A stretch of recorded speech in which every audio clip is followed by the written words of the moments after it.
सही के खिलाफ आवाज बुलंद करने वाले न केवल हमारे प्रदेश अध्यक्ष बल्कि हजारों हजार कार्यकर्ता, मेरे कार्यकर्ता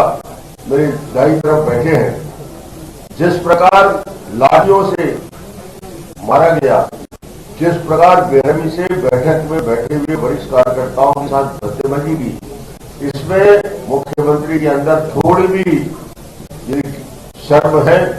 तो उस अधिकारी एसपी के खिलाफ और पुलिस के वरिष्ठ अधिकारियों के खिलाफ सबसे पहले एफआईआर दर्ज होना चाहिए, हमारे कार्यालय में घुसकर जिस प्रकार के, और इन सभी को इमीडिएटली टर्मिनेट, सस्पेंड करना चाहिए और आगे कार्रवाई होनी चाहिए, क्योंकि ऐसी घटनाएं इतिहास में कहीं देखने को नहीं मिलता। क्रूरता का इससे बड़ा नमूना कहीं नहीं देख सकता जो आज मैंने यहाँ पे देखा है। करवारी के अंदर बूढ़ी मां से मिला,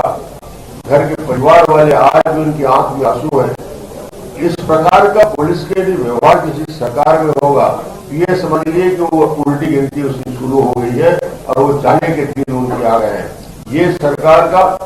क्योंकि जब सच को की आवाज बुलंद होती है और सच की आवाज जब बुलंद होती है तो बड़े बड़े तानाशाही धराई हो जाते हैं। और अब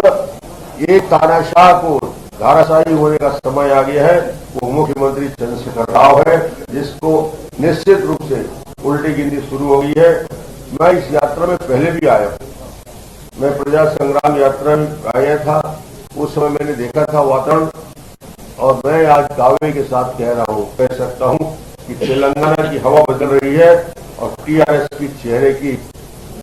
आज जो भाव दिख रहा है, टीआरएस के चेहरे में हवाइयां उड़ रही है, उसकी वजह है कि उसको मालूम हो गया है कि यहाँ की जनता ने, तेलंगाना की जनता ने उसको रिजेक्ट कर दिया है। मैं आज इस आयोजन में आया हूँ, तेलंगाना के उन कार्यकर्ताओं से मिलने हम लोग आए हैं